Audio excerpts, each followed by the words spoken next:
To Miss Parb's Flipped Classroom. Today we're going to be talking about two variable inequalities, and the objective is to graph two variable inequalities. An inequality is a statement in which the quantities are not equal. Your five inequality symbols are greater than or equal to, less than or equal to, and is not equal to. An example would be x is greater than 3. X is greater than or equal to, has the line underneath it, 3. X is less than 4. X is less than or equal to 4. And X is not equal to 6.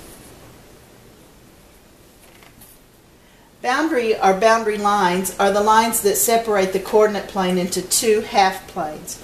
One half plane contains all of the solutions of the inequality. A test point is a point, xy, used to determine which half plane contains the solutions. So in the graph, y is greater than 3x minus 1.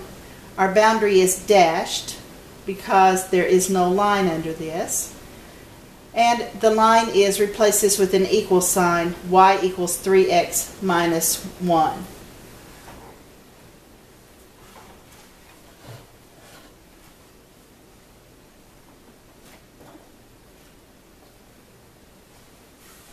Okay, so if we were to graph this, remember this is our y equals mx plus b, so this is our b. This tells us where to begin, down here on -1.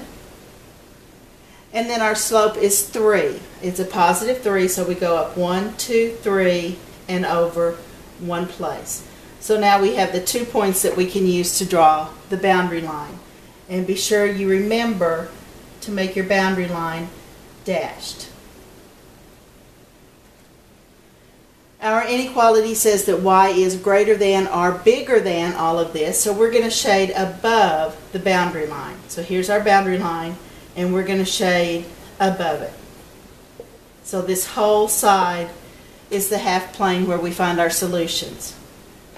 The point 0, 0 is not on the boundary line, so we can use it for a test point to check and make sure that our solutions really are on this side. So we take the point 0, 0 and our original inequality, replace y with 0 and x with 0, and when we work that out we get 0 is bigger than -1, which is true. So we know that we have shaded the correct side of our graph. All of our solutions will be on this side. None of the points on this side would be a solution. On our next graph, we want to graph y is less than a -2x plus 1. So we'll start on our positive 1. This time our slope is a -2, so we're going to go down 1, 2, and over 1. So we have a point here and a point here that we can use to draw our line. Our boundary again is going to be dashed because if we have the symbol, either one of those symbols, the line will be dashed.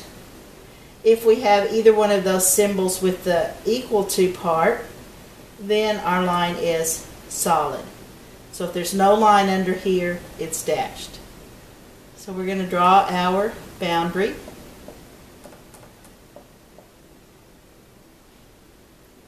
And then it says y is less than. So since y is less, we're going to shade below the boundary line. So we're going to shade all of this part down here below the boundary line. This time I picked the point -1, 0 to be my test point. It doesn't matter what point I pick as long as it is not on the boundary line, and I pick one over here to check. So replacing y with 0 and x with -1, when we work this out, we get 0 is less than 3, which is a true statement. So I know that I did shade the correct side and all of my solutions are on that side of my boundary line. Okay, the last thing we want to look at is graphing an absolute value inequality. So we have the absolute value inequality, 1 minus y is less than or equal to the absolute value of x plus 2. Well, the first thing we want to do is solve for y so that we have it in slope-intercept form, or a similar form. So we subtract 1 from both sides. This would leave us a negative y is less than or equal to the absolute value of x plus 2 minus 1. We can't have a negative y, so we have to divide all of our terms by negative 1. So here's negative y divided by negative 1, the absolute value of x plus 2 divided by negative 1, and negative 1 divided by negative 1. Notice I put a circle here in place of the inequality.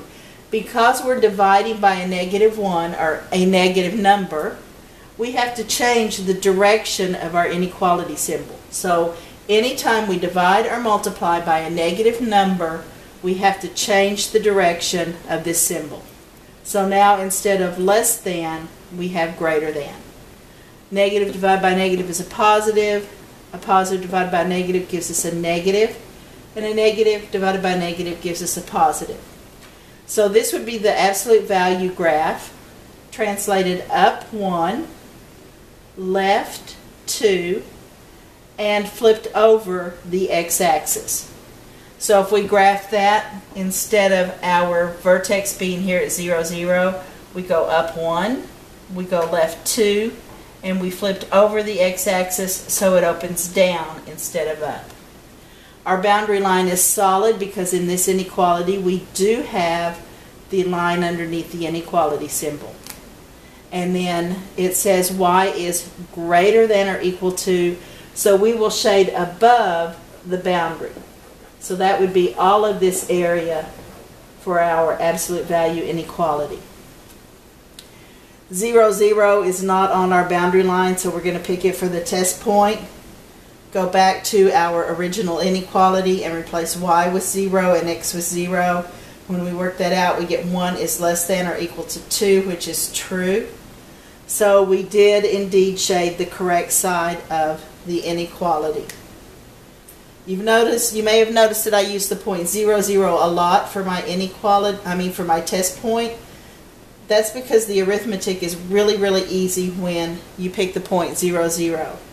You can only pick this point, though, if it is not on the boundary line. You cannot pick points that are on the boundary line for your test points. Only points that are either above it or below it.